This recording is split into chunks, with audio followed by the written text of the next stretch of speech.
నమస్తే. లా excellence Telugu current అఫైర్స్కి స్వాగతం. ముందుగా ఇవాళ కొటేషన్ ఏంటో చూద్దామండి. అబిలిటీ అంటే మనం ఏం చేయగలమో దాన్ని మన అబిలిటీగా చెప్తాము. మోటివేషన్ అంటే మనం చేయడానికి మనల్ని ఏదైతే పుష్ చేస్తూ ఉంటుందో మోటివేషన్ అనేది మనం ఏం చేస్తామో చెప్తుంది. యాటిట్యూడ్ అన్నటువంటిది మనం దాన్ని ఏ విధంగా చేస్తాము, ఒక పని దాన్ని ఏ విధంగా మనం పూర్తి చేయగలము, దాన్ని ఏ విధంగా అప్రోచ్ అవుతాము అని చెప్తుంది. అంటే అబిలిటీ మన లోపల ఉంటుంది. మోటివేషన్ ఇన్నర్ మోటివేషన్ అవ్వచ్చు, అవుట్ సైడ్ మోటివేషన్ అవ్వచ్చు. కానీ యాటిట్యూడ్ అనేది ప్రాపర్గా లేకుంటే ఇవి రెండు ఉన్నా లేకున్నా ఒకటే. అవి రెండు ఉన్నా లేకున్నా మంచి రిజల్ట్ అనేది మనకి రాదు. మంచి యాటిట్యూడ్ ఉంటేనే మంచి రిజల్ట్ని మనం, అందుకే టాలెంట్ ఒకటే సరిపోదు అంటూ ఉంటారు చూసారా. టాలెంట్, అబిలిటీ ఒకటే సరిపోదు, దానికి తగ్గ యాటిట్యూడ్ అనేది ఉండాలి. సరే, మరి లాస్ట్ వీడియోలో ఇచ్చినటువంటి క్వశ్చన్స్కి ఆన్సర్స్ చూద్దామా అండి. ఫస్ట్ క్వశ్చన్ వచ్చేటప్పటికి, ఇండియా ఇరాన్ అన్నది ఏ గ్రూపింగ్లో ఇవి మెంబర్స్గా ఉన్నాయి అని అడుగుతున్నారు. సార్క్లో ఉన్నామా? లేదు. Shanghai cooperation organization? లేదు. జీసీసీలో అసలు ఇరాన్ కూడా లేదు. ఇండియా ఎలాగూ లేదు, ఇరాన్ కూడా లేదు. ఆన్సర్ ఏమవుతుంది? None of the above. రెండోది చూడండి. రెండోది, ఏ కంట్రీస్తో మన ఇండియాకి ఫ్రీ ట్రేడ్ అగ్రిమెంట్ లేదు అని అడుగుతున్నారు. దేంతో ఉంది అని అడగట్లేదు, దేంతో లేదు అని అడుగుతున్నారు. యూరోపియన్ యూనియన్తో ఉందా? లేదు. ఇప్పుడు ఫ్రీ ట్రేడ్ అగ్రిమెంట్ చేసుకునేందుకోసం ప్రయత్నాలు చేస్తున్నాం. చైనాతో ఉందా? లేదు. యుఎస్ఏతో ఉందా? లేదు. సో ఆన్సర్ ఏమవుతుంది? All the above. దేంతో కూడా మనకి ఫ్రీ ట్రేడ్ అగ్రిమెంట్ లేదు. నెక్స్ట్ మూడో క్వశ్చన్ చూడండి. ఫర్జాద్ అనేటటువంటి గ్యాస్ ఫీల్డ్ ఏదైతే ఉందో అది ఎక్కడ లొకేట్ అయ్యి ఉంది? గల్ఫ్ ఆఫ్ ఒమన్ అవునా? కాదు. Red sea? కాదు. Persian gulf? ఎస్, మనం మ్యాప్తో సహా చూసుకున్నాం కదా. Persian gulf. Caspian sea? కాదు. ఆన్సర్ సి అవుతుంది. నాలుగో క్వశ్చన్ చూడండి. నిమోనియాకు సంబంధించి ఏది కరెక్టో చెప్పండి అని అంటున్నారు. 1, 2 ఇచ్చారు. ఫస్ట్ స్టేట్మెంట్ చూడండి. ఇది బ్యాక్టీరియా, వైరస్, ఫంగస్ వీటి వల్ల వస్తుందన్నారు. వీటిలో దేనివల్ల అయినా మనకి నిమోనియా రావచ్చు, అందువల్ల ఒకటోది కరెక్ట్. రెండోది గమనించండి, ఇది అండర్ 5 మోర్టాలిటీ, 5 సంవత్సరాల లోపల ఉన్న పిల్లల్లో మోర్టాలిటీకి ఇది one of the important causes అంటున్నారు. అవునా? ఎస్. సో 2 కరెక్టే కాబట్టి ఆన్సర్ సి 1, 2. ఇవాళ మనం 17th మరియు 18th సంబంధించిన ఆర్టికల్స్ చూస్తున్నామండి. ఫస్ట్ వచ్చేటప్పటికి 17th రిలేటెడ్ ఆర్టికల్స్ చూద్దాం, ఆ తర్వాత 18thలోకి వెళ్దాం. ఫస్ట్ ఆర్టికల్ వచ్చేటప్పటికి పాలిటీలో యాంటీ డిఫెక్షన్ లా అన్న దాని కింద చదువుకుంటాము. ఇక్కడ ఏం చెప్తున్నారు? రాజస్థాన్లో జరుగుతున్నటువంటి సిచ్యువేషన్ గురించి. రాజస్థాన్లో మనకి ఎవరైతే రెబల్ ఎమ్మెల్యేస్ ఉన్నారో వీళ్ళు పార్టీ యొక్క విప్ని అతిక్రమించారు అని చెప్పి వాళ్ళని యాంటీ డిఫెక్షన్ లా, పార్టీ ఫిరాయింపుల చట్టం కింద డిస్క్వాలిఫై చేయండి అని చెప్పి స్పీకర్ని అడగడం జరిగింది. స్పీకర్ వాళ్ళని డిస్క్వాలిఫై చేస్తున్నాము అన్నారు. అయితే డిస్క్వాలిఫై చేసేందుకు నోటీస్ ఇచ్చాము అది అని చెప్పారు. దాంతో కోర్టుకి వెళ్ళడం జరిగింది, హైకోర్టుకి. మీరు ఎలా మాకు డిస్క్వాలిఫికేషన్ చేస్తూ నోటీసులు అందిస్తారు అని చెప్పి. అసలైతే ఏం జరిగింది ఇక్కడ? కొంతమంది ఎవరైతే కాంగ్రెస్ పార్టీ ఎమ్మెల్యేస్ ఎవరైతే ఉన్నారో వాళ్ళు పార్టీ కండక్ట్ చేసినటువంటి మీటింగ్కి అటెండ్ అవ్వలేదు. దాంతో కాంగ్రెస్ పార్టీ ఏం చెప్పింది? వీళ్ళు అపోజిషన్ పార్టీకి సపోర్ట్గా ఉన్నారు, వీళ్ళు కావాలని మా గవర్నమెంట్ని పడగొట్టడానికి. ఇప్పుడు వీళ్ళు కనుక అపోజిషన్ పార్టీకి కనుక సపోర్ట్గా కనుక ఉంటే మెజారిటీని ప్రూవ్ చేసుకోవాల్సి వస్తే, మెజారిటీ అంటే ఏంటి? ఇక్కడ 100 మంది ఉన్నారనుకోండి, మొత్తం సీట్ల సంఖ్య 100 అయితే 50+1 మినిమం రావాలి, అది మెజారిటీ అంటే. సో ఇప్పుడు మాకు వీళ్ళు లేరు కాబట్టి మెజారిటీ మేము కోల్పోతాము, అందుకని వీళ్ళు కావాలని ఇలా చేస్తున్నారు అని కంప్లైంట్ అన్నమాట. దాంతో ఏం చేశారు? పార్టీ విప్ అన్నది మీట్ అవ్వండి. విప్ అనేది ఒక పర్సన్ ఉంటారు, వాళ్ళు ఇచ్చే ఆర్డర్స్ని కూడా విప్ అని పిలుస్తారనమాట.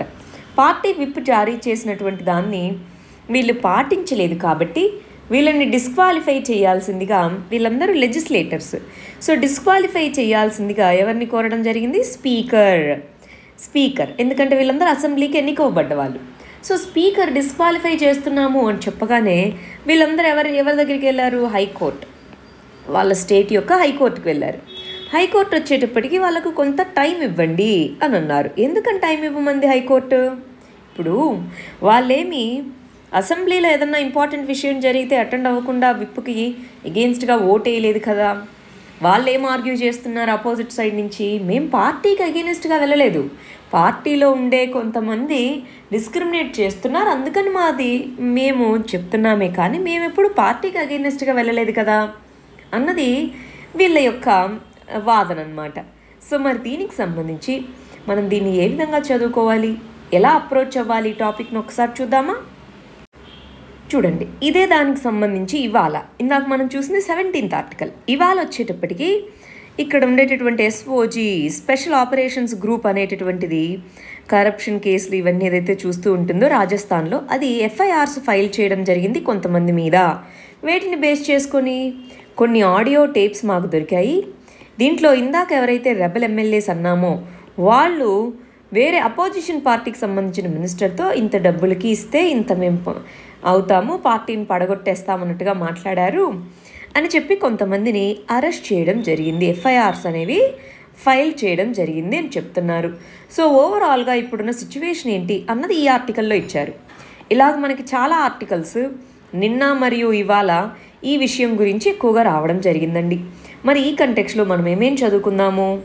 యాంటీ డిఫెక్షన్ లా అంటే ఏంటి, దీనికి సంబంధించి ఇలాంటి కేసుల్లో సుప్రీంకోర్టు ఏమైనా జడ్జిమెంట్స్ ఇచ్చిందా, ఇంపార్టెంట్ సుప్రీంకోర్టు జడ్జిమెంట్స్ ఉన్నాయా, ఉంటే ప్రజెంట్ కేసుకి అది ఏ విధంగా రిలవెంట్ అన్నది మనం తెలుసుకోవాలి. మీరు ఎప్పుడైనా గమనించాలండి, ఇలాంటివి వచ్చినప్పుడు వీటిని ఎగ్జాంపుల్స్గా మీరు మెయిన్స్ ఆన్సర్స్ రాసుకోవాలి. రీసెంట్గా రాజస్థాన్లో ఇలా జరిగింది, అట్లా మెయిన్స్ ఆన్సర్స్ రాసుకునేందుకు ప్రయత్నించండి. ఇక్కడ ఎవరైతే రెబల్ ఎమ్మెల్యేస్ ఉన్నారో వాళ్ళు రాజస్థాన్కి సంబంధించినటువంటి Rajasthan assembly members MLA.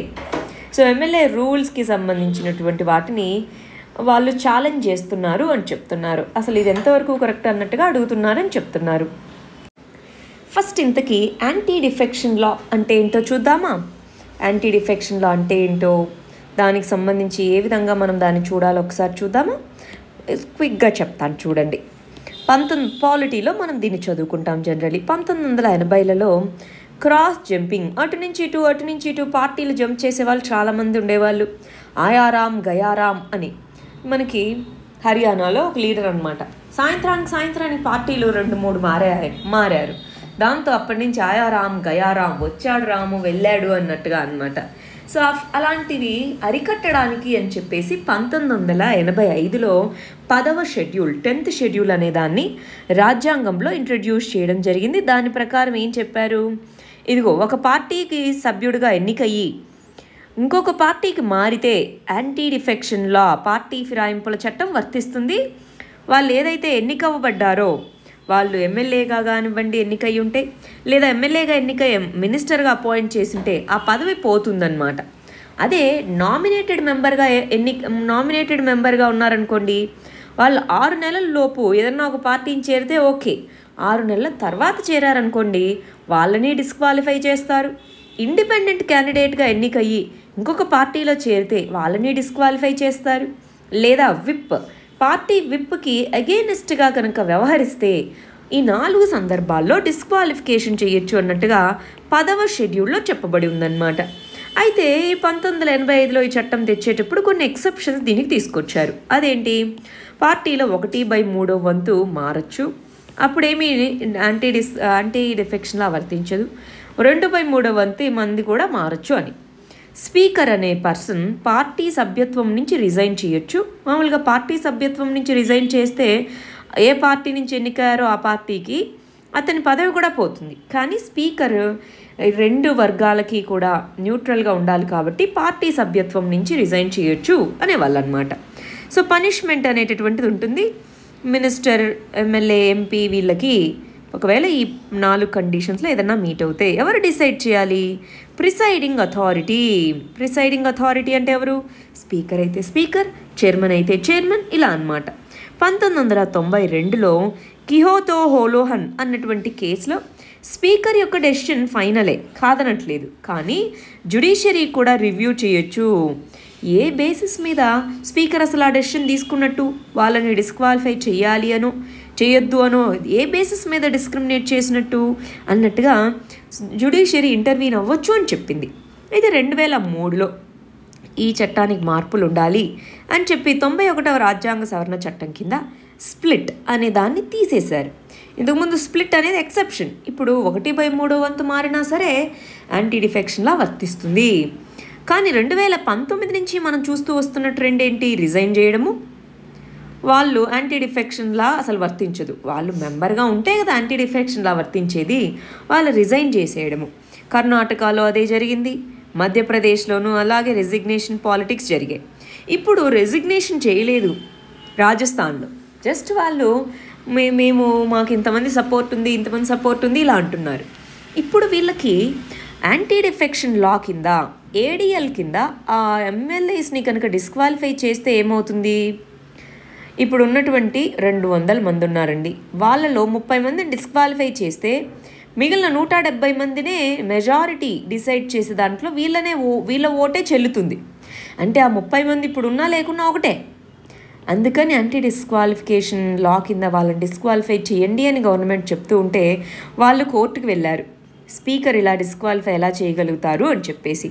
So ఇప్పుడు అది ఇంకా కోర్టులో పెండింగ్లో ఉందన్నమాట. దానికి సంబంధించి ఈ కేసు చూడండి ఒకసారి, కిహోతో హోలోహన్ వర్సెస్ జచిల్లు అన్నటువంటి కేసు చూడండి, 1992 కేసు. దీంట్లో సుప్రీంకోర్టు ఏమని చెప్పింది? ఇదిగో జ్యుడిషియల్ రివ్యూ అనేటటువంటిది స్పీకర్ డెసిషన్ తీసుకోకముందే మనకి అవైలబుల్గా ఉండదు, స్పీకర్ డెసిషన్ తీసుకున్నాక జ్యుడిషియల్ రివ్యూ ఉంటుంది. కానీ ఎక్సెప్షనల్ కేసెస్లో స్పీకర్ డెసిషన్ తీసుకోకముందు కూడా సుప్రీంకోర్టు లేదా కోర్టు అనేటటువంటిది ఇంటర్వ్యూన్ అవ్వచ్చు అని చెప్పింది. సో ఈ కిహోతో హోలోహన్ కేసు చూపించి ఇదిగో ఇంకా స్పీకర్ అయితే మమ్మల్ని డిస్క్వాలిఫై చేయకముందే మీరు ఇంటర్వ్యూన్ అవ్వండి అన్నట్టుగా హైకోర్టుకి వీళ్ళు ఎవరైతే రెబల్ ఎమ్మెల్యేస్ వీళ్ళు ఉన్నారో వీళ్ళు వెళ్ళారు. కానీ ఇప్పుడు చూడండి కొత్తగా ఆడియో టేప్స్ ఉన్నాయి అన్నారు, దాంతో ఇప్పుడు చాలా ఇరకాటంలో పడే పరిస్థితి ఉందన్నమాట. సో అర్థమవుతుందా? కానీ ఓవరాల్గా ఏంటండి, ఇదంతా ఓకే, వీళ్ళని తీసేయాలి ఉంచాలి అదంతా ఓకే. కానీ ఒక డెమోక్రసీలో, ఒక ప్రజాస్వామ్యంలో ప్రజల యొక్క ఓటుకి విలువ ఇవ్వకుండా, మనం ఓటేసి కదా వాళ్ళని గెలిపించాము, ప్రజల యొక్క ఓటుకి విలువ ఇవ్వకుండా డబ్బులు తీసుకొని లేదా వాళ్ళకి పదవి రావాలి అని చెప్పేసి గవర్నమెంట్ని కూల్చివేయడము అది ఎంతవరకు కరెక్ట్ అంటారు? లీగల్లా కాదు, మోరల్ కూడా కాదు. అటు లీగల్ కాదు, ఇటు మోరల్ కాదు. సో ప్రజల యొక్క ఓటుకి విలువనివ్వాలి, అంతేనా మనం చెప్పేది? నెక్స్ట్ ఆర్టికల్ చూడండి. నెక్స్ట్ ఆర్టికల్ వచ్చేటప్పటికి సుప్రీంకోర్టు యొక్క తీర్పు. డిజబిలిటీస్ లేదా డిఫరెంట్లీ ఏబుల్డ్ పీపుల్కి సంబంధించి సుప్రీంకోర్టు ఇచ్చినటువంటి తీర్పుకు సంబంధించి ఇక్కడ మనం చూడాల్సిన విషయం ఏంటి? 2012లో ఢిల్లీ హైకోర్టు ఒక జడ్జిమెంట్ అనేది ఇవ్వడం జరిగింది. ఏమని ఢిల్లీ హైకోర్టు ఇచ్చినటువంటి జడ్జిమెంట్ ఏంటి? డిజబిలిటీస్తో సఫర్ అవుతున్నటువంటి పీపుల్ ఎవరైతే ఉన్నారో వాళ్ళకి ఎస్సీ ఎస్టీ సోషలీ బ్యాక్వర్డ్ అని చెప్తుంటాం కదా, వీళ్ళకి ఏ విధంగా ఎడ్యుకేషన్లో, ఎంప్లాయ్మెంట్లో సడలింపులు ఏ విధంగా ఇస్తారో ఆ విధమైనటువంటి రిజర్వేషన్ బెనిఫిట్స్ని డిజబిలిటీస్తో ఉన్న వాళ్ళకు కూడా ఇవ్వాలి అన్నటువంటిది ఢిల్లీ హైకోర్టు ఇచ్చినటువంటి తీర్పు. ఎప్పుడు ఇచ్చింది? 2012లో ఇచ్చింది. అయితే దాన్ని చాలామంది ఛాలెంజ్ చేశారు. అలా ఎలా అవుతుంది? ఇప్పుడు ఎస్సీ ఎస్టీస్ అంటే కొన్ని వందల సంవత్సరాలుగా డిస్క్రిమినేషన్ ఉంది కాబట్టి ఇలా చేశాము, వల్నరబుల్ కాబట్టి. అలా డిజబిలిటీస్తో ఉన్నటువంటి పీపుల్ వాళ్ళు ఏ వర్గానికైనా సంబంధించి అయి ఉండొచ్చు, అవునా? జనరల్ కేటగిరీకి సంబంధించిన వాళ్ళు అయి ఉండొచ్చు, ఎస్సీ అవ్వచ్చు, ఓబీసీ అవ్వచ్చు, ఏదైనా అవ్వచ్చు. సో వీళ్ళందరికీ కూడా ఏ విధంగా ఎస్సీ ఎస్టీస్కి ఎలా బెనిఫిట్స్ ఉంటాయి, అలా ఎలా ఇవ్వగలరు అని సుప్రీంకోర్టుకి వెళ్ళినప్పుడు సుప్రీంకోర్టు 2020 అంటే ఈ 8 సంవత్సరాల తర్వాత ఇప్పుడేం చెప్పింది? సోషల్ ఇన్ఈక్వాలిటీస్ అనేవి ప్రతి స్టేజ్లోనూ ఎదుర్కొంటున్నారు, అందువల్ల ఖచ్చితంగా స్పెషల్ ట్రీట్మెంట్ అనేది ఉండాలి. రిజర్వేషన్స్ ఏవైతే వీళ్ళకు వర్తిస్తాయో అవి డిజబిలిటీస్తో ఉన్నటువంటి పీపుల్కి కూడా వర్తించాలి అన్నట్టుగా చెప్పడం జరిగిందనమాట. సుప్రీంకోర్టు ఫైనల్గా దీనికి సంబంధించినటువంటి తీర్పుని ఇవ్వడం జరిగింది. మరి దీనికి సంబంధించి మనకు ఒక చట్టం అనేటటువంటిది ఉంది, persons with disabilities rights act అని చెప్పి. ఆ చట్టం 2016లో దానికి అమెండ్మెంట్స్ తీసుకొని వచ్చారు. మరి ఆ చట్టం ఏం చెప్తుందో, దాని ఇంపార్టెంట్ ప్రొవిజన్స్ ఏంటో చూద్దామా అండి. ఇది ప్రిలిమ్స్ పాయింట్ ఆఫ్ వ్యూలో ఇంపార్టెంట్, మెయిన్స్ పాయింట్ ఆఫ్ వ్యూలో కూడా ఈ జడ్జిమెంట్ గురించి రాసుకుంటాము వీలైన చోట. ఇక్కడ గమనించండి, పర్సన్స్ విత్ డిజబిలిటీస్. సో వాళ్ళ కోసం అని చెప్పి తీసుకొని వచ్చినటువంటి చట్టం గురించి చూడండి. ఇది 2017లో ఈ చట్టం అనేది ఇంప్లిమెంటేషన్లోకి వచ్చింది. దానికి ముందు కూడా చట్టం అనేది ఉండేది, దాన్ని సవరిస్తూ దీన్ని తీసుకొని రావడం జరిగింది. ఇంతకుముందు ఉన్న చట్టంలో డిజబిలిటీస్ 7 రకాల డిజబిలిటీస్ని మాత్రమే గుర్తించేవాళ్ళు. వేటికి? ఈ రిజర్వేషన్స్ వీటన్నిటికీ. ఇప్పుడు ఆ సంఖ్యని 7 నుంచి 21 వరకు పెంచడం జరిగింది. ఇదిగోండి కింద చూపిస్తున్నారా, అవన్నీ కూడా ఈ డిజబిలిటీస్లో పార్ట్గా ఉన్నాయి. రెండోది గమనించాలి, గవర్నమెంట్ జాబ్స్లో రిజర్వేషన్స్ అనేవి 3% నుంచి 4%కి పెంచడం జరిగింది. ప్రైమ్ మినిస్టర్ యొక్క సుగమ్య భారత్ అభియాన్, దాన్ని యాక్సెసిబుల్ ఇండియా క్యాంపెయిన్ అంటారు. Accessible India campaign. సో అన్నిటికీ యాక్సెసిబిలిటీ ఉండాలి. ఫిజికల్ స్ట్రక్చర్స్, బిల్డింగ్స్కి యాక్సెసిబిలిటీ ఉండాలి, డిజిటల్ కంటెంట్కి యాక్సెసిబిలిటీ ఉండాలి, అన్నిటికీ యాక్సెసిబిలిటీ ఉండాలని దీన్ని తీసుకొని రావడం జరిగింది. Next, right to free education. Right to free education అనేది 6 నుంచి 18 సంవత్సరాలు ఉన్నటువంటి పిల్లలందరికీ కూడా, బెంచ్ మార్క్ డిజబిలిటీ ఉన్న వాళ్ళందరికీ కూడా రైట్ టు ఫ్రీ ఎడ్యుకేషన్ చెప్తున్నారు. నార్మల్గా అయితే 6 నుంచి 14 సంవత్సరాల వయసు ఉన్న వాళ్ళందరికీ కంపల్సరీ మరియు ఫ్రీ ఎడ్యుకేషన్ కదా అండి, రైట్ టు ఎడ్యుకేషన్ యాక్ట్ కింద. దీని కింద 18 సంవత్సరాల వరకు కూడా ఇవ్వడం జరుగుతుంది. ఇక్కడ గమనించండి, 5% రిజర్వేషన్ దేంట్లో ప్రొవైడ్ చేస్తామన్నారు, ఎడ్యుకేషనల్ ఇన్స్టిట్యూషన్స్, హైయర్ ఎడ్యుకేషనల్ ఇన్స్టిట్యూషన్స్లో 5% రిజర్వేషన్స్ని కల్పిస్తాము అని చెప్పడం జరిగింది. ఈ పర్టికులర్ ప్రొవిజన్స్ని పాటించకపోతే పీనల్ ప్రొవిజన్స్ అంటే పనిష్మెంట్స్ కూడా ఉంటాయి, ఎవరైనా పాటించుకుంటే దీంట్లో చెప్పబడినటువంటివి అని చెప్పడం జరిగింది. ఇలాగ ఈ చట్టం కింద రైట్స్ని తీసుకొని వచ్చారు. సుప్రీంకోర్టు అనేది ఈ విధంగా రిజర్వేషన్స్ ఏ విధంగా అయితే మీరు కల్పిస్తారో మిగిలిన ఎస్సీ ఎస్టీ మోస్ట్ వల్నరబుల్గా మనం చూస్తామో అలాగ దివ్యాంగుల్ని కూడా చూడాలి అని చెప్పడం అన్నటువంటిది నిజంగానే ఒక ఇంపార్టెంట్ ఆస్పెక్ట్. అంతేనా అండి? ఓవరాల్గా చూడండి, నేను డిఫరెన్షియేషన్ అనే ఒక పదం గురించి చెప్తున్నాను, ఒకసారి గమనించండి. డిఫరెన్షియేషన్ అంటే ఏంటి? For example SC ST community తీసుకున్నారనుకోండి, ఆ కమ్యూనిటీలో చాలామంది మంచిగా వెల్ ఆఫ్గా ఉన్న ఫ్యామిలీస్ ఉంటాయి, రైట్? సో ఆ చదువుకున్న వాళ్ళకే మళ్ళీ ఉద్యోగాలు వెళ్తూ ఉంటాయి. చదువుకోని వాళ్ళకి, వాటిలో కూడా పూర్గా ఉన్న వాళ్ళకి ఆ సెక్షన్స్లో వెళ్ళట్లేదు. అలాగే దివ్యాంగుల్లో కూడా డిఫరెన్షియేషన్ అనేది ఉంటుంది. కానీ ఓవరాల్గా ఆ సెక్షన్ని చూస్తే చూడండి, ఇప్పుడు ఎంతవరకు మనకి బ్రెయిలీ లిపిలో బుక్స్ అనేవి అవైలబుల్గా ఉండి అవందరికీ రైట్ టైంకి అందరికీ అవైలబుల్గా అవుతున్నాయండి, రైట్? సో చాలా ప్రాబ్లమ్స్, యాక్సెసిబిలిటీ ప్రాబ్లమ్స్ అన్నీ ఫేస్ చేస్తున్నారు. ఇలా సుప్రీంకోర్టు ఏదైతే తీర్పు ఇచ్చిందో అదొక మంచి పరిణామము. నెక్స్ట్ గమనించండి, యూజీసీ యూనివర్సిటీ గ్రాంట్స్ కమిషన్ వచ్చేటప్పటికి ఏం చెప్పింది? మీరు ఏం చేసుకుంటారో నాకు తెలీదు, సెప్టెంబర్లో మీరు ఎగ్జామ్స్ కండక్ట్ చేయండి అని చెప్పింది. కొన్ని గైడ్ లైన్స్ అనేది ఇవ్వడం జరిగింది అని చెప్తున్నారనమాట. సో దీన్ని మనం సోషల్ జస్టిస్లో ఎడ్యుకేషన్ దాంట్లో స్పెసిఫిక్గా హైయర్ ఎడ్యుకేషన్ అన్న దాని గురించి చదువుతాము. సో ఇప్పుడు చెప్పండి, ఎడ్యుకేషన్ అనేది ఏ లిస్ట్ కిందకి వస్తుంది? కన్కరెంట్ లిస్టా, స్టేట్ లిస్టా, సెంట్రల్ లిస్టా అండి? ఇంతకుముందు స్టేట్ లిస్ట్లో ఉండేది, దాన్ని కన్కరెంట్ లిస్ట్లోకి తీసుకొని రావడం జరిగింది. 42వ రాజ్యాంగ సవరణ చట్టం ద్వారా కన్కరెంట్ లిస్ట్లోకి తీసుకొని రావడం జరిగింది. అంటే ఎడ్యుకేషన్కి సంబంధించినటువంటి డెసిషన్స్ అటు సెంటర్ తీసుకోగలదు, ఇటు స్టేట్స్ తీసుకోగలవు. సో సెంటర్ అనేటటువంటిది చెప్పడం జరిగింది, సెంట్రల్ గవర్నమెంట్ అనేది ఇదిగో యూజీసీ ఎడ్యుకేషన్ దీనికి సంబంధించి మీరు ఎగ్జామ్స్ కండక్ట్ చేయాలి అనగానే యూజీసీ అనేటటువంటిది గైడ్ లైన్స్ని స్టేట్స్కి ఇవ్వడం జరిగింది. ఏమని గైడ్ లైన్స్ ఇచ్చింది? కరోనా వైరస్ ఉన్నప్పటికీ కూడా తగిన జాగ్రత్తలు తీసుకొని మీరు సెప్టెంబర్లో ఎగ్జామ్స్ కండక్ట్ చేయండి, ఫైనల్ ఇయర్ ఎగ్జామ్స్ అన్నారు. ఇప్పుడు first year exams, second year exams మీ ఇష్టం, ఫైనల్ ఇయర్ ఎగ్జామ్స్ మాత్రం కండక్ట్ చేయండి అని చెప్పడం జరిగిందనమాట. ఇప్పుడున్న పరిస్థితి ఏంటి? ఈ టైంలో ఎగ్జామ్స్ ఇవన్నీ ఎంతవరకు ఫీజిబుల్ అవుతాయి? మనకి WHO చెప్పేదాని ప్రకారం ఏంటి, వచ్చేటటువంటి ఇంకొన్ని నెలల్లో ఇంకా సివియర్గా అవుతుందే కానీ తగ్గే పరిస్థితి కనిపించట్లేదు అని చెప్తుంది. అవునా? మరి ఇలాంటి సందర్భాల్లో ఏ విధంగా ఎగ్జామ్స్ కండక్ట్ చేయగలరు?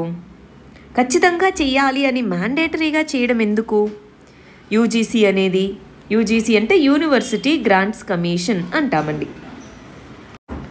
ఇదే ఆర్టికల్కి సంబంధించి మనకి ఇదిగో యూనివర్సిటీ ఎగ్జామినేషన్ గైడ్లైన్స్ అనేటటువంటివి యూనివర్సిటీస్కి ఉన్నటువంటి ఏవైతే వాటికి ఉండే స్పెషల్ పవర్స్ని, వాటి యొక్క డెసిషన్ మేకింగ్ పవర్ని తీసేస్తున్నాయా అన్న విధంగా ఈ ఆర్టికల్ రావడం జరిగింది. మీరు నిన్న గమనించాలి, నిన్న ఒక ఆర్టికల్ వచ్చింది, ఇవాళ ఒక ఆర్టికల్ వచ్చింది. ఇందాక కూడా స్పీకర్ యొక్క డెసిషన్ రాజస్థాన్కి సంబంధించి నిన్న ఆర్టికల్స్ వచ్చాయి, ఇవాళ ఆర్టికల్స్ వచ్చాయి. అంటే రోజుకి కంటిన్యూటీ ఉంటుంది. ఒకరోజు మిస్ అవుతే ఇంకొక రోజు మళ్ళీ చదువుకోవడానికి ఎక్కువ టైం పడుతుంది. అలా కాకుండా కంటిన్యూటీ అనేది కనుక ఉంటే కనుక మనకి ఈ మిస్ అవ్వకుండా నీట్గా మనము చదువుకోగలము. ఒక స్టూడెంట్ ఎవరో కమెంట్స్లో అడిగారండి, ఏమని, మీరు ఒక రోజుకి 1 అవర్ పడుతుంది కదా వీడియో, 2 రోజులు కలిపినా కూడా 1 అవర్ ఎందుకు పడుతుంది అని.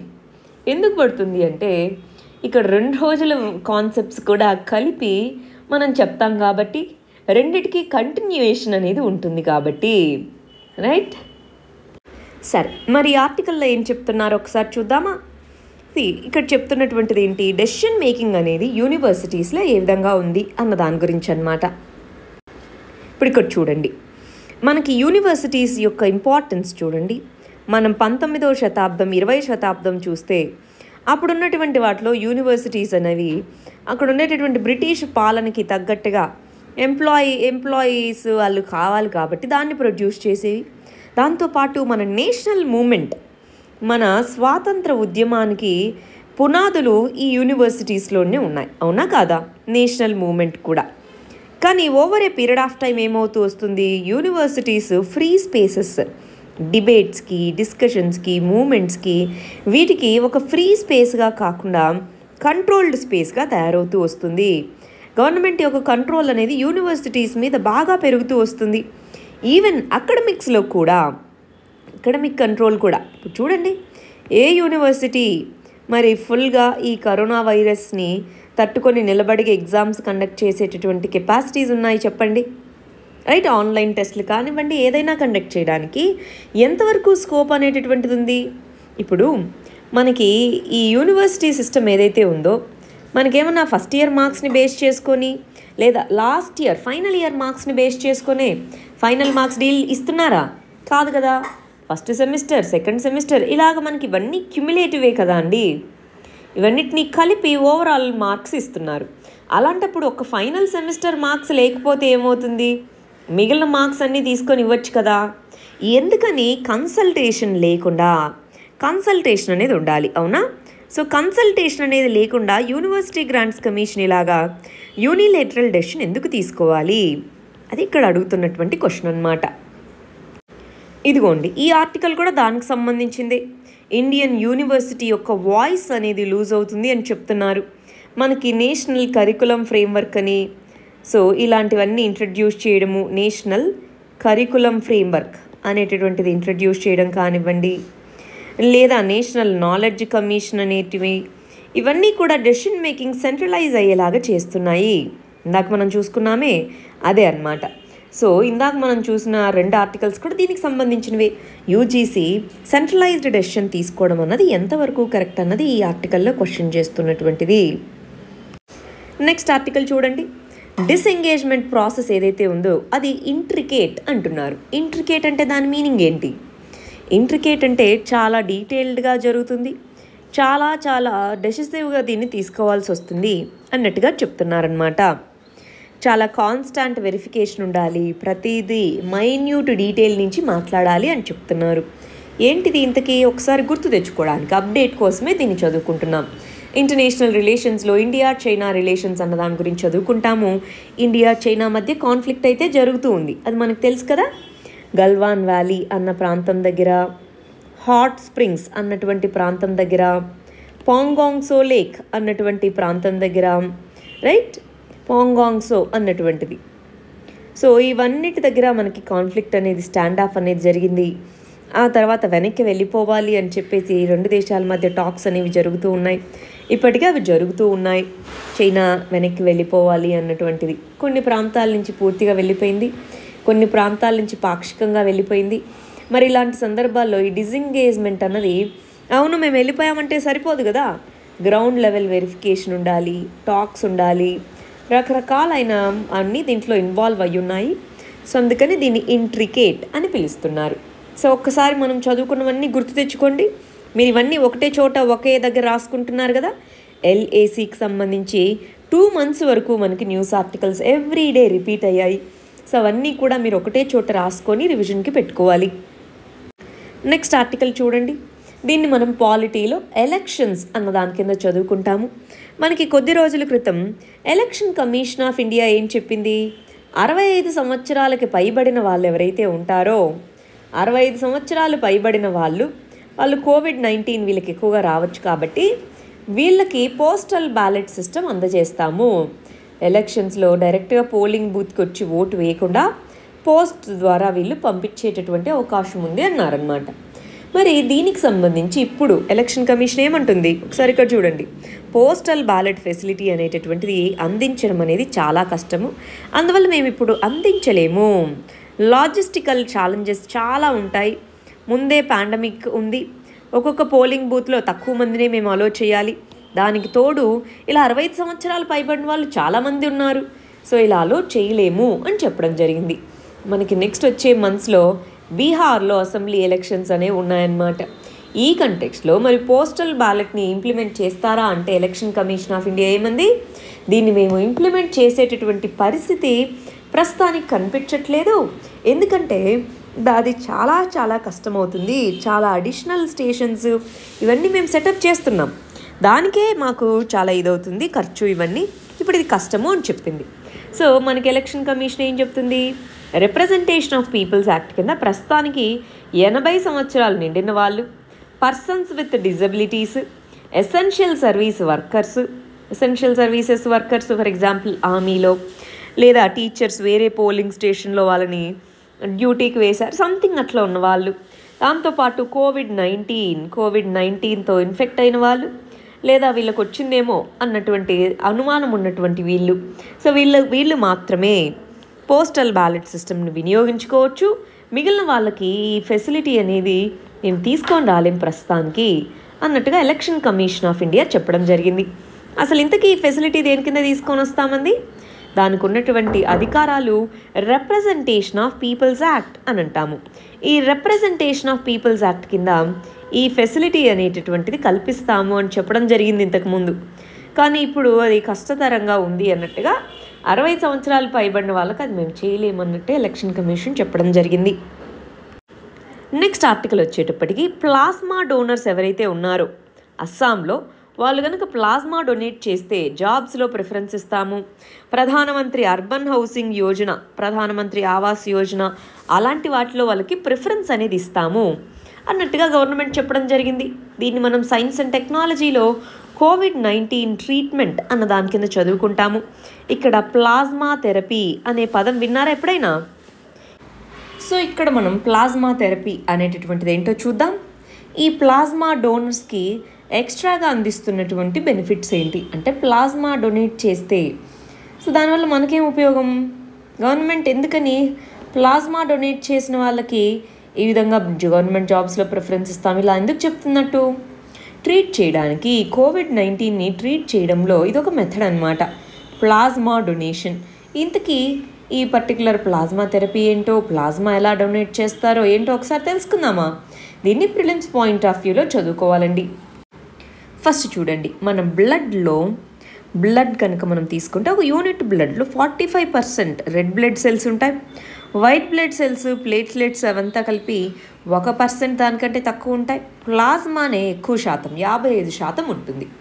మనం దాన్ని గడ్డగట్టించినప్పుడు బ్లడ్ క్లాట్ అయిన తర్వాత వచ్చేదాన్ని సీరం అని పిలుస్తూ ఉంటారనమాట, రైట్.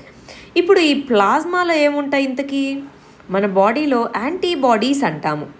మన వైట్ బ్లడ్ సెల్స్ అనేవి యాంటీబాడీస్ని ఉత్పత్తి చేస్తాయి. అలాంటి యాంటీబాడీస్ అనేవి ఈ ప్లాస్మాలో సస్పెండ్ అయ్యి ఉంటాయి. సస్పెండ్ అంటే ఏంటి, దాంట్లో వేలాడుతూ ఉంటాయి అని. సో వైట్ బ్లడ్ సెల్స్ అంటే యాంటీబాడీస్ కాదు, వైట్ బ్లడ్ సెల్స్ యాంటీబాడీస్ని ప్రొడ్యూస్ చేస్తాయి. ఈ యాంటీబాడీస్ అనేవి బ్లడ్ మొత్తంలో ఉంటాయి. మనం ప్లాస్మాలో చూస్తే కూడా మనకి ఇక్కడ కనిపిస్తూ ఉంటాయి అన్నమాట. ఈ ప్లాస్మా ఏం చేస్తుంది, ఈ ప్లాస్మాని కనుక ఒక ట్రీట్ అయిన పర్సన్ నుంచి COVID-19 వచ్చినటువంటి ఆ పర్సన్ బాడీలో యాంటీబాడీస్ ప్రతిరక్షకాలు అనేవి ఫామ్ అయినాయి. ఆ ఫామ్ అయి క్యూర్ అయిపోయింది ఆ పర్సన్కి.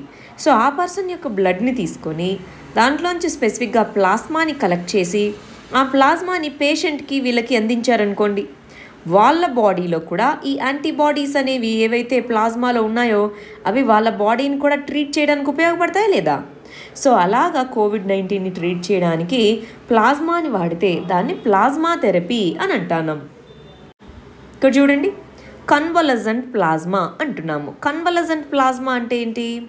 ఇది ఒక వ్యక్తి నుంచి బ్లడ్ని తీసుకొని దాన్ని రికవర్ అయిన పర్సన్ నుంచి తీసుకొని పేషెంట్కి వీళ్ళకి ఇవ్వడాన్ని కన్వలజెంట్ ప్లాస్మా థెరపీ అంటాము.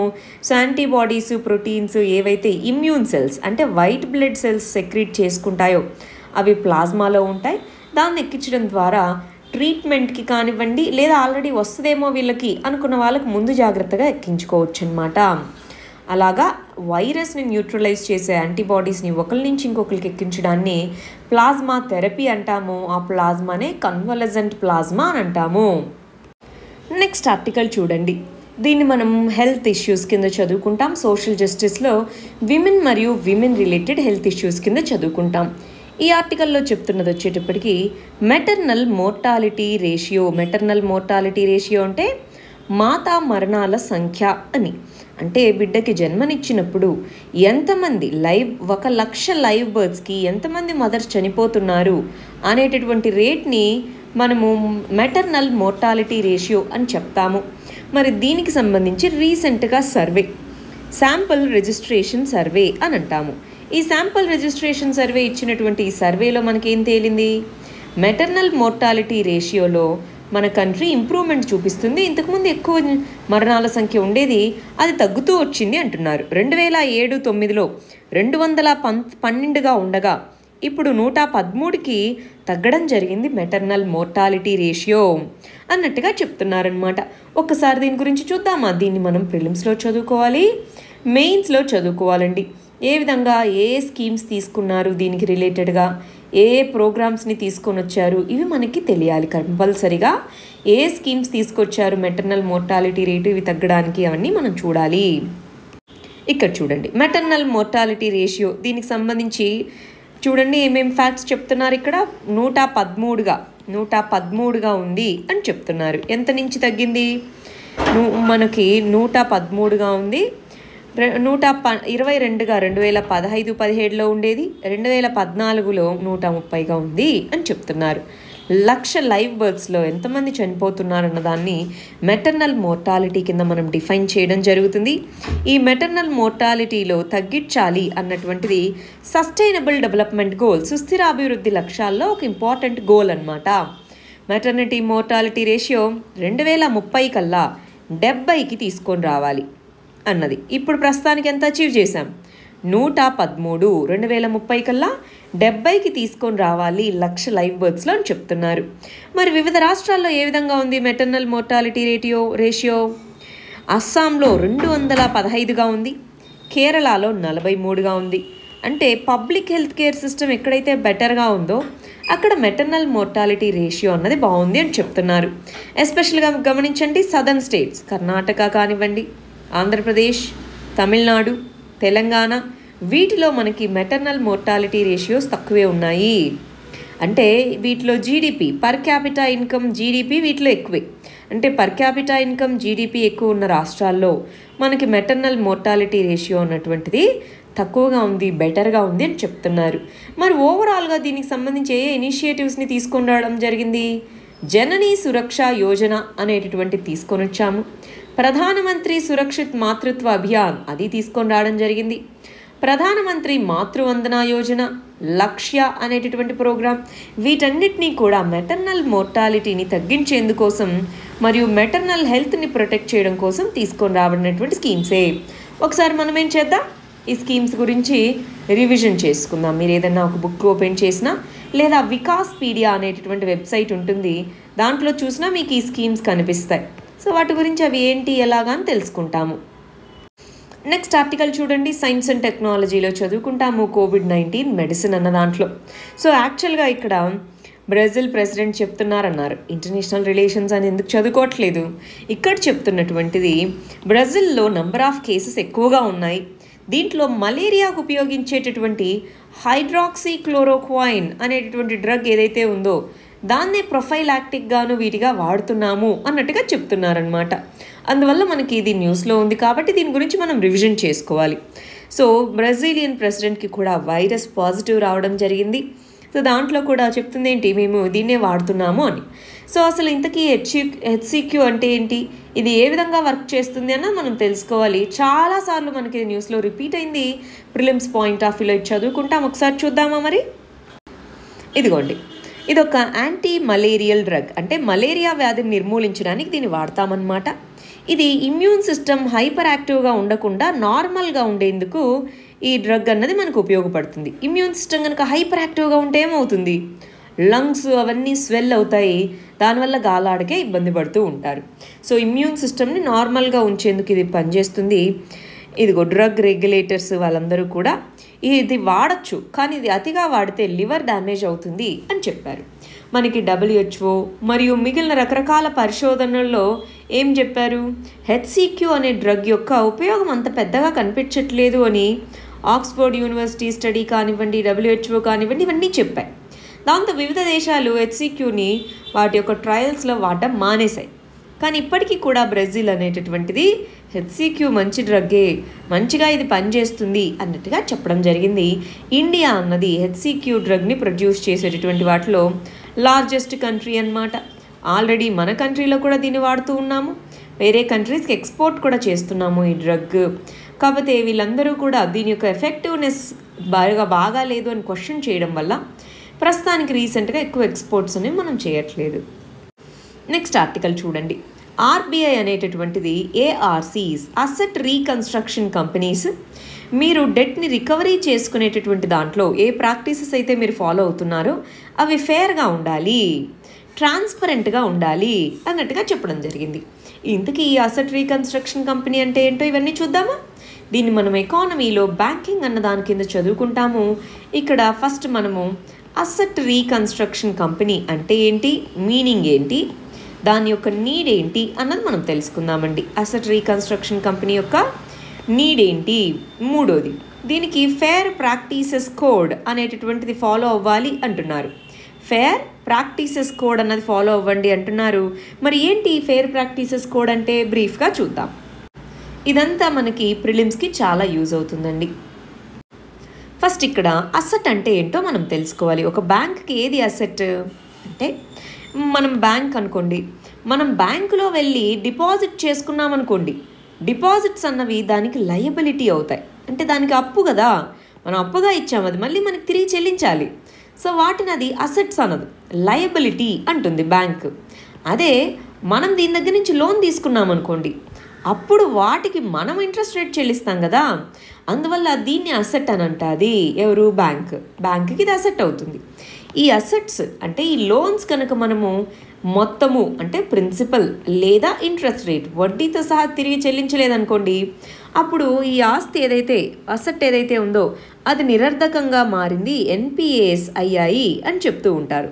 సో ఎన్పిఏస్ పెరుగుతున్నాయన్నది మనం జనరల్గా చూస్తున్నటువంటిది. ఎందుకు ఎన్పిఏస్ పెరుగుతున్నాయి, రీజన్స్ ఏంటి మరి అని చూస్తే, బ్యాడ్ లెండింగ్ ప్రాక్టీసెస్ అంటే వాళ్ళకి రీపేయింగ్ కెపాసిటీ ఉందా లేదా, వాళ్ళ దగ్గర ఏమేమి కొల్లేటరల్ ఉంది అవేం చూసుకోకుండా డబ్బులు ఇవ్వడము, హ్యూజ్ కాంపిటీషన్ వల్ల ఏమవుతుంటుంది, కొన్నిసార్లు అన్సెక్యూర్డ్ లోన్ అంటే వాళ్ళకి ఎటువంటి బ్యాకప్ లేకుండానే లోన్స్ ఇస్తూ ఉంటారు. ఇంక్రిమెంటల్ కాంపోనెంట్స్ అంటే వాళ్ళకి ఉండేటటువంటి బ్యాంక్ మేనేజ్మెంట్లో ప్రాబ్లమ్స్ అలాంటివి రావచ్చు. ఓవర్ హ్యాంగ్ కాంపోనెంట్స్ అంటే నిజంగానే మంచి లెండరే, మంచి బారోవరే, మంచిగానే రీపే చేస్తాడు, కానీ ఫర్ ఎగ్జాంపుల్ ఇప్పుడు COVID-19 వచ్చింది, దీనివల్ల మరి రీపే చేసే కెపాసిటీ తగ్గుతుందా పెరుగుతుందా, తగ్గిపోయింది. సో అలాగా కొన్ని ఎన్విరాన్మెంటల్ ఫ్యాక్టర్స్ కూడా ఎన్పిఎస్ పెరగడానికి అవకాశం రావచ్చు. క్రైసిస్, కొన్ని బిజినెస్ అనేది క్రైసిస్లోకి వెళ్ళిపోవచ్చు. ఇలాంటి వాటివన్నిటి వల్ల ఎన్పిఎస్ వస్తున్నాయి. మరి బ్యాంకుకు ఖచ్చితంగా డబ్బులు కావాలి, ఎందుకని వాళ్ళేమి ఫ్రీగా ఎవరు ఇవ్వట్లేదు, బ్యాంకు కూడా మనం ఇంట్రెస్ట్ రేట్ తిరిగి తీసుకుంటున్నాం, దాంట్లో డబ్బులు మనము డిపాజిట్ చేస్తే సో తిరిగి చెల్లించాలి, కాబట్టి అది ఈ లోన్స్ని రికవరీ చేసుకోవాలి అని చూస్తూ ఉంటుంది. ఈ లోన్ రికవరీ అనేటటువంటిది ఎలా చేస్తుంటుంది, ఎవరైతే ఈ అప్పుగా తీసుకున్నారో బ్యాంక్ దగ్గర నుంచి వాళ్ళు ఏదో ఒకటి తాకట్టు పెట్టుంటారు కదా, ఒక ల్యాండో, ఒక ఫ్యాక్టరీయో, ఇంకొకటో ఏదో ఒకటి వాళ్ళు ఖచ్చితంగా తాకట్టు పెట్టుంటారు. సో వీటికి సంబంధించి వీటి దగ్గర ఉండేటటువంటి ప్రాపర్టీని వీటిని మళ్ళీ అమ్మాలి. సో మాకెందుకు ఈ గొడవంతా అని చెప్పేసి కొన్ని కంపెనీస్కి ఇవి ఇచ్చేస్తూ ఉంటాయి. అసెట్ రీకన్స్ట్రక్షన్ కంపెనీ అంటారు. అసెట్ రీకన్స్ట్రక్షన్ కంపెనీ అంటే ఏంటి? బ్యాంకులందరి దగ్గర నుంచి ఈ పర్టికులర్గా ఫర్ ఎగ్జాంపుల్ ఈ తాకట్టు పెట్టిన ఇల్లులు ఇలాంటివన్నీ అవి కొనుక్కొని వీటిని అది మంచి ఎవరన్నా బయ్యర్ ఉంటే వాళ్ళకి సేల్ చేసుకుంటూ ఉంటుంది. అలాంటి కంపెనీస్ని అసెట్ రీకన్స్ట్రక్షన్ కంపెనీస్ అని అంటాము. మరి ఇవి ఫేర్గా ఉండాలి. సో ఎంతకు అమ్ముతున్నాయి ఏంటి, ఆ ఫేర్గా ఉండాలి, ట్రాన్స్పరెంట్గా అవి పనిచేయాలి, పారదర్శకంగా పనిచేయాలి అన్నట్టుగా కొన్ని గైడ్ లైన్స్ని ఆర్బీఐ ప్రొవైడ్ చేయడం జరిగింది. అదండి ఇక్కడ. నెక్స్ట్ బయోమార్కర్ అనే పదం గురించి తెలుసుకోవడానికి ఈ ఆర్టికల్ మొత్తం మనం చూస్తున్నాం. బయోమార్కర్ అంటే ఏంటి ఇంతకీ? Ovarian cancer. So ovarian cancer ఉంది అని కనుక అంటే మన బాడీలో కొన్ని రకాల ప్రోటీన్స్ ఇవి బ్లడ్లో కనిపిస్తాయి. వాటిని బయోమార్కర్స్ అంటాము. సో వాటిని కనుక మనం గుర్తించగలిగితే ఆ వ్యక్తికి ఆ క్యాన్సర్ ఉంది అన్నట్టుగా మనం గుర్తించవచ్చు అనమాట. ఓవేరియన్ క్యాన్సర్ అని చెప్తూ ఉంటారు. ఈ 5 ప్రోటీన్ మార్కర్స్ అనే వాటిని కనుక బ్లడ్లో కనుక్కోగలిగితే సో అవి ఓవేరియన్ క్యాన్సర్ ఇనిషియల్ స్టేజ్లో ఉన్నట్టు మనకు తెలుస్తుంది, దానికి ట్రీట్మెంట్ ఇవ్వచ్చు అన్నట్టుగా చెప్తున్నారు. సో అవి ఏమేంటి, వాటి యొక్క పేర్లు ఏంటి, అవేం మనకు అవసరం లేదు. రైట్. నెక్స్ట్ ఆర్టికల్ చూడండి. 2% COVID-19 పేషెంట్స్ మాత్రమే ఐసీయూలో ఉన్నారు, <2% మాత్రమే ఐసీయూలో ఉన్నారు అంటున్నారు. అంటే దాని మీనింగ్ ఏంటి? మైల్డ్ కేసెసే ఉన్నాయి. అన్ని కేసుల్లో సివియర్గా ఉంటుంది, చచ్చిపోతారు కరోనా వస్తే అని కాదు. సో మైల్డ్ కేసెసే చాలా ఉన్నాయి. సివియర్ కేసెస్ అన్నవి ఓవరాల్ మనకి 10 lakh కేసెస్ నమోదయ్యాయి. అవునా? 10 లక్షల కేసులు. వాటిలో 2% మాత్రమే ఐసీయూలో ఉంచాల్సినటువంటి సివియర్ కేసు ఉన్నటువంటివి కరెక్టే. కానీ వాటికైనా సరే ఇన్ఫ్రాస్ట్రక్చర్ ఉందా? 2% అవ్వచ్చు. వాటికైనా సరే సరైన ఇన్ఫ్రాస్ట్రక్చర్ అనేటటువంటిది ఉందా? ఇప్పుడు చూడండి, కేసెస్ ఏమో పెరుగుతూ ఉన్నాయి.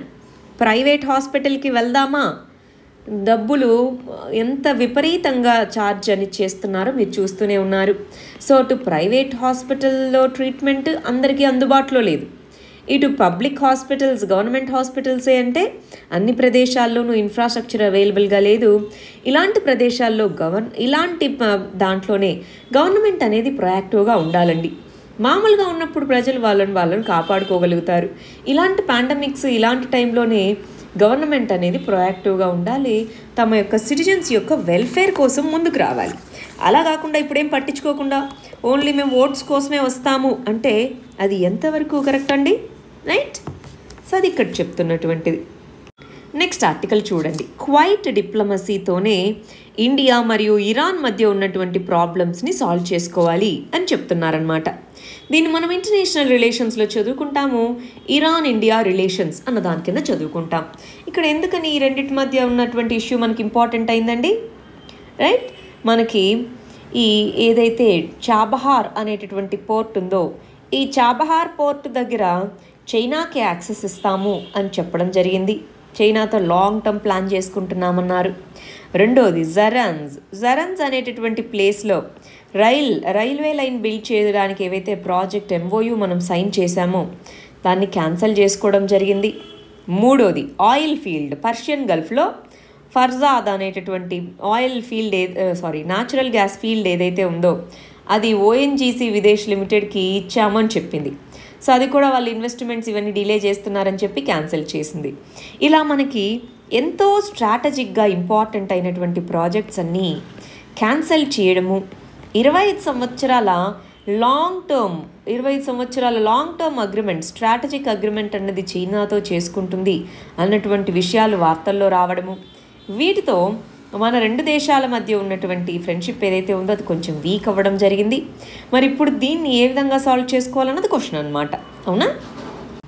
దీన్ని మనం అటు ప్రిలిమ్స్ పాయింట్ ఆఫ్ వ్యూలోనూ అటు మెయిన్స్ పాయింట్ ఆఫ్ వ్యూలో చదువుతాం. ప్రిలిమ్స్ పాయింట్ ఆఫ్ వ్యూలో ఇవి ఎక్కడెక్కడ ఉన్నాయి, వాటి సిగ్నిఫికెన్స్ ఏంటి అని. మెయిన్స్ పాయింట్ ఆఫ్ వ్యూలో ఓవరాల్గా ఇరాన్తో ఉన్నటువంటి రిలేషన్షిప్ ఏంటి, దాని ఇంపార్టెన్స్ ఏంటి అని మనం చూసుకోవాలి. ఇక్కడ ఒకసారి గమనించండి, ఇదిగోండి ఇది చాబహార్ పోర్ట్, రైట్. ఇక్కడ మనకి ఈ ప్రాంతం ఇక్కడెక్కడో మనకి లోపలండి, ఇంకా ఇక్కడ ఉంటుంది ఫర్దాజ్ అనేటటువంటి ఆయిల్ గ్యాస్ ఫీల్డ్ ఉంటుంది. ఇది చాబహార్ పోర్ట్. ఇదిగో జహదాన్ నుంచి జరాంజ్ అనే ప్లేస్ వరకు ఆఫ్ఘనిస్తాన్ని కనెక్టివిటీ కోసం రైల్వే లైన్ ఏదైతే ఉందో అది బిల్డ్ చేద్దామన్నారు, అది క్యాన్సిల్ చేశారు. ఇలాంటి కంటెక్స్లో అసలు ఇరాన్ మనకి ఎందుకు ఇంపార్టెంట్, మనం లాస్ట్ వీడియోలో కూడా చదువుకున్నాం, అవునా? సో ఇరాన్ మనకి ఎందుకు ఇంపార్టెంట్, మరి ఇరాన్తో ఇప్పుడు ప్రాబ్లం వచ్చిందన్నాం కదా, దాన్ని ఎలా సాల్వ్ చేసుకుంటాము, ఈ రెండిటి గురించి రాస్తారా? దీని గురించి ఆల్రెడీ మనం మెయిన్స్ క్వశ్చన్ కూడా ఇచ్చాం.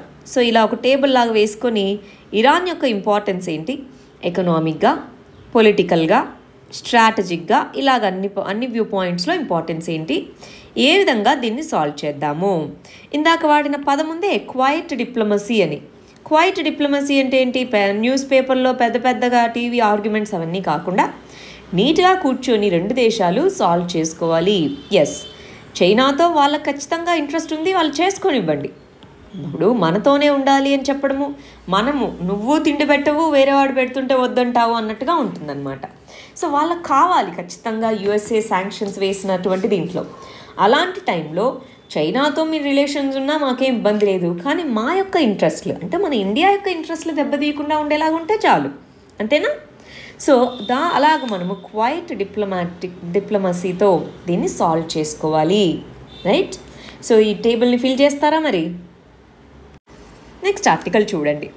కస్టమ్స్ అఫీషియల్స్ వచ్చేసి అసలు కేరళ గోల్డ్ స్మగ్లింగ్ కేసులో హవాలా ట్రాన్సాక్షన్స్ అసలు ఎలా ఉన్నాయి ఏంటి అన్నట్టుగా వాటన్నిటిని ఫాలో చేస్తున్నారు అని చెప్తున్నారు.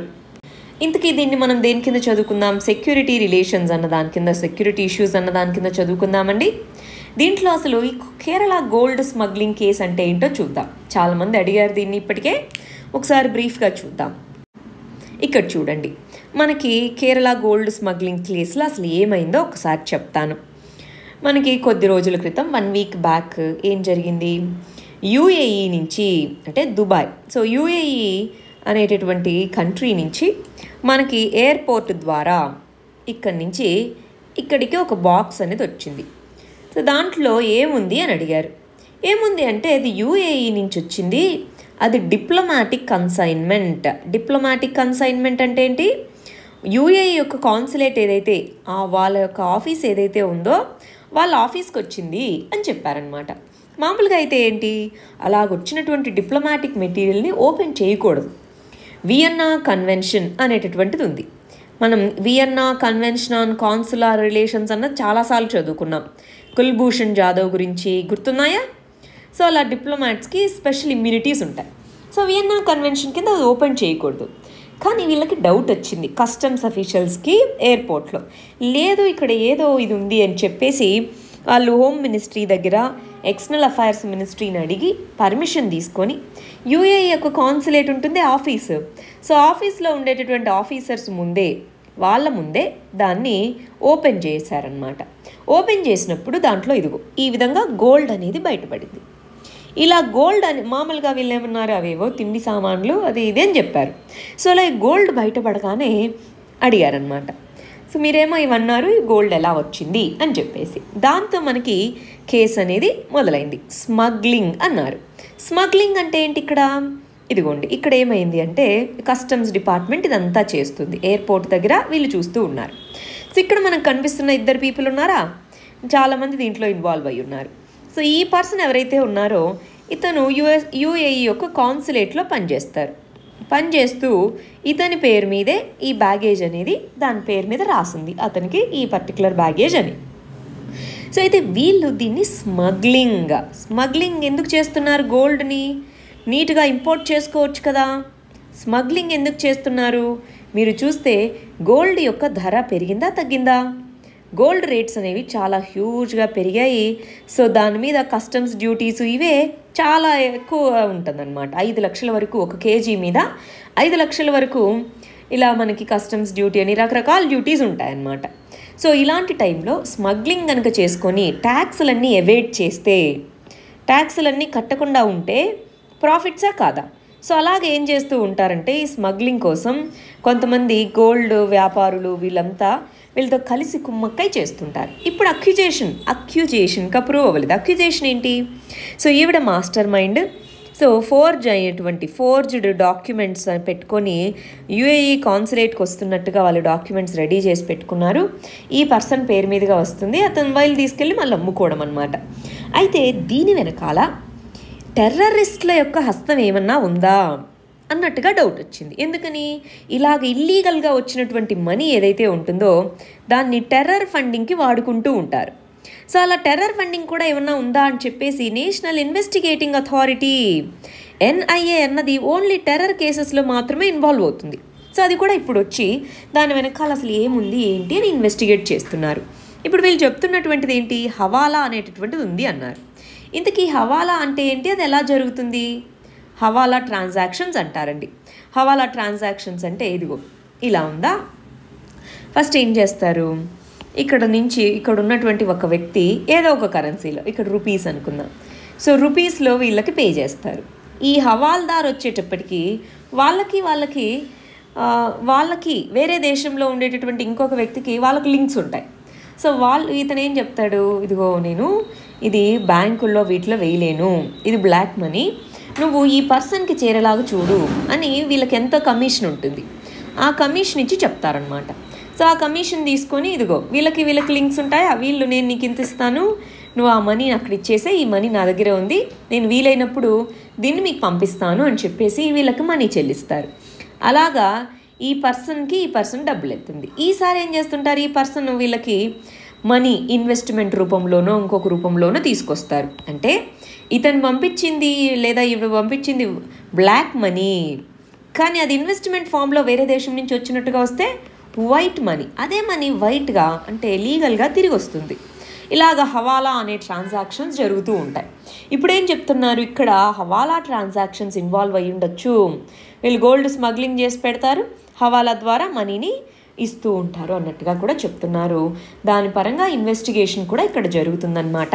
అది ఇక్కడండి. అయితే ఇప్పుడు కేరళ చీఫ్ మినిస్టర్ ఏం చేసినట్టు, ఈవిడ పనిచేసేటటువంటి ఐటీ మినిస్ట్రీ ఏదైతే ఉందో, సో దాంట్లో ఐటీ మినిస్టర్గా చీఫ్ మినిస్టర్కి ఆ పోర్ట్ఫోలియో ఆ మినిస్ట్రీ ఉంది కాబట్టి వాళ్ళు కూడా ఇన్వాల్వ్ అయ్యి ఉన్నారు ఈ స్మగ్లింగ్లో వీటన్నిటిలో అని చెప్పేసి అలిగేషన్స్ అనమాట. ప్రూవ్ అవ్వలేదు. అలిగేషన్ అంటే ఆరోపణలు జరిగాయి, మరి దానికి సంబంధించి ఇన్వెస్టిగేషన్ అయితే జరుగుతూ ఉందన్నమాట.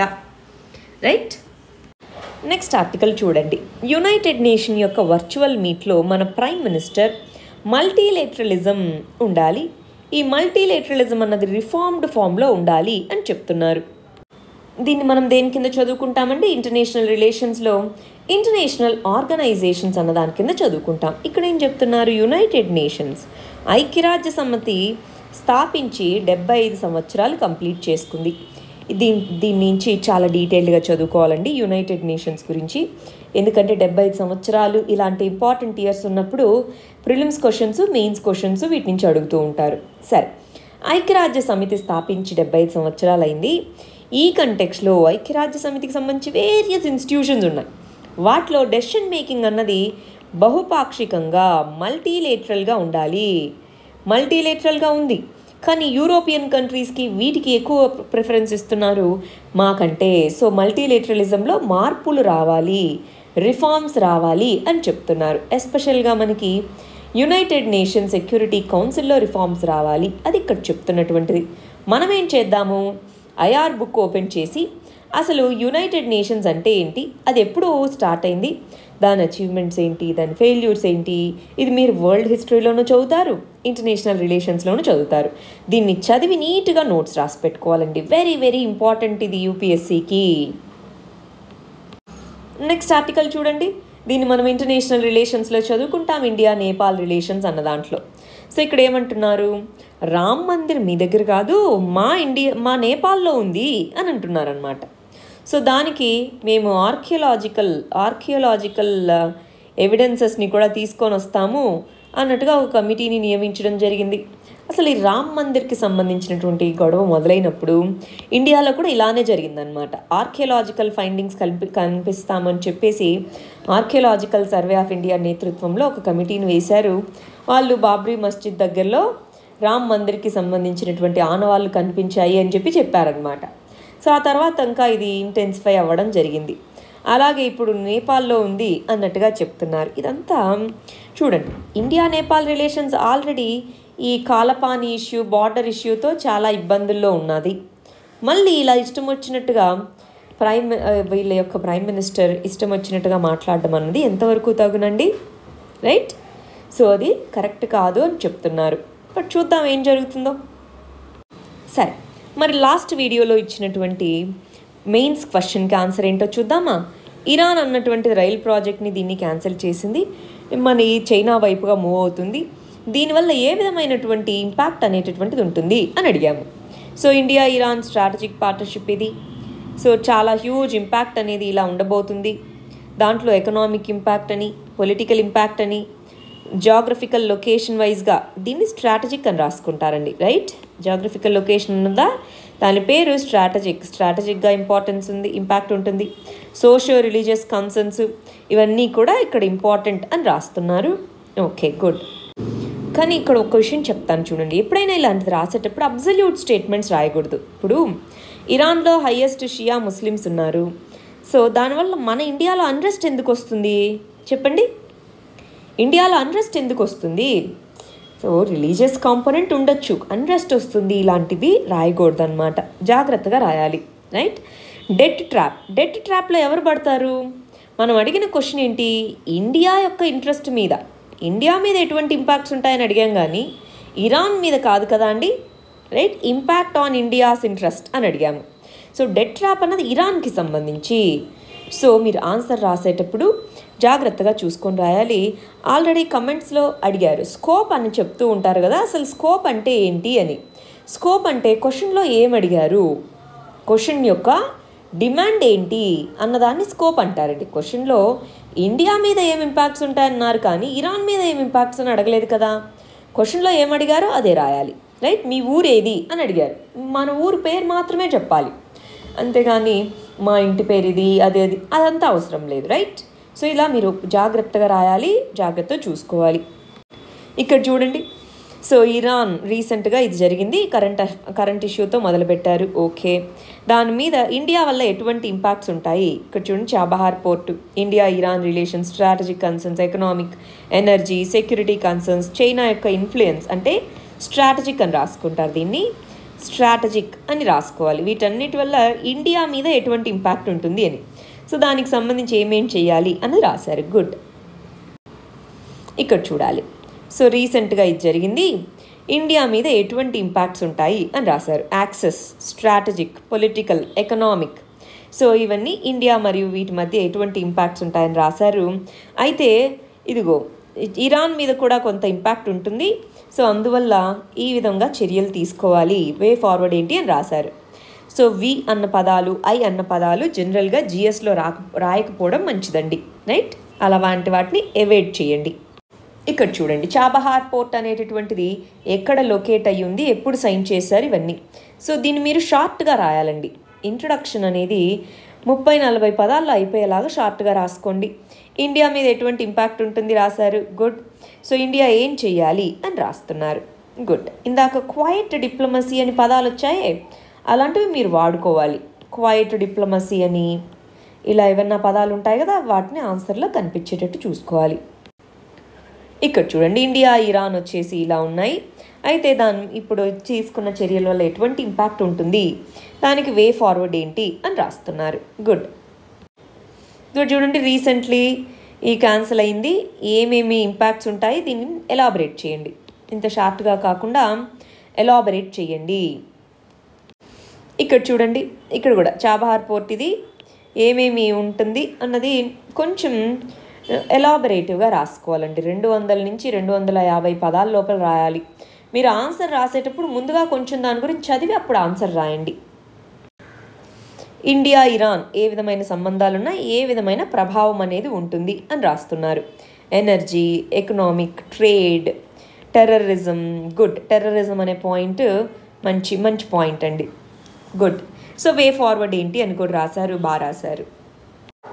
ఇక్కడ చూడండి, సో రెండు దేశాల మధ్య ఏ విధంగా ఉంది, ఇంపాక్ట్ ఏ విధంగా ఉంది. ఇందాకన్నామా ఎలాబరేట్ చేయండి. 200 నుంచి 250 వర్డ్స్ వరకు పదాలు ఉండేలాగా మీరు ఆన్సర్ చూసుకోండి. ఇక్కడ చూడండి, దీనికి సంబంధించి ఈ ఇంట్రొడక్షన్ కొంచెం షార్ట్గా రాయాలండి, కొంచెం షార్ట్ చేయండి. షార్ట్ చేయడంలోనే అసలైన ట్రిక్ ఉంటుంది, రైట్. దాని యొక్క ఇంపాక్ట్స్ ఏంటి, వివిధ డైమెన్షన్స్ రాశారు, సెక్యూరిటీ కన్సర్న్స్, గుడ్. సో దానివల్ల ఇదిగో ఈ విధంగా ఉంటుంది. వే ఫార్వర్డ్ ఏంటి అని కూడా రాశారు, గుడ్. ఇంట్రొడక్షన్ అని హెడ్డింగ్ పెట్టాల్సిన అవసరం లేదు, రైట్. సో ఇది మీరు ఇంట్రొడక్షన్ రాశారు. దీన్ని షార్ట్గా రాసుకోండి. ఇంపాక్ట్స్ ఏ విధంగా ఉంటాయి రాశారు, ఓకే. సో చైనా యొక్క స్ట్రెంగ్త్ పెరుగుతుంది. కంక్లూజన్ అని హెడ్డింగ్ పెట్టాల్సిన అక్కర్లేదు, వే ఫార్వర్డ్ అలా రాసుకోవచ్చు. మీరు ఇంట్రొడక్షన్, బాడీ, కంక్లూజన్ అని హెడ్డింగ్ పెట్టాల్సిన అక్కర్లేదండి, అవి ఉండేలాగా 3 పార్ట్స్గా రాసుకోండి. ఇక్కడ చూడండి, అగ్రిమెంట్ చేసుకున్నాము, ఇండియా మీద ఎటువంటి ఇంపాక్ట్స్ ఉంటాయి, ఓవరాల్గా ఏం చేయొచ్చు అని, గుడ్. మీరు ఒకసారి వర్డ్ లిమిట్ చూసుకోండి, 250 వర్డ్స్ వరకు వచ్చారా అన్నది చూసుకోండి, బట్ ఓవరాల్గా ఓకే. ఇంట్రొడక్షన్ హెడ్డింగ్ అవసరం లేదండి, ఇంట్రొడక్షన్ రాయండి. ఇంపాక్ట్స్ ఏంటి, ఓవరాల్గా కంక్లూజన్ ఏంటి. సో ఇన్ఫార్మల్గా కాకుండా ఫార్మల్గా నీట్గా ఆన్సర్ రాయాలి. 200 నుంచి 250 పదాల లోపల ఆన్సర్ రాసేందుకు ప్రయత్నించాలి. ఇది వాళ్ళ మన మెయిన్స్ క్వశ్చన్ అండి. ఇవి మన first set of prelims questions, ఇవి మన second set of prelims questions. వీటికి ఆన్సర్స్ కమెంట్ సెక్షన్లో ఇవ్వండి. రేపు మనం వీటికి కరెక్ట్ ఆన్సర్స్ ఏంటో చూద్దాం. All the very best. Thank you very much.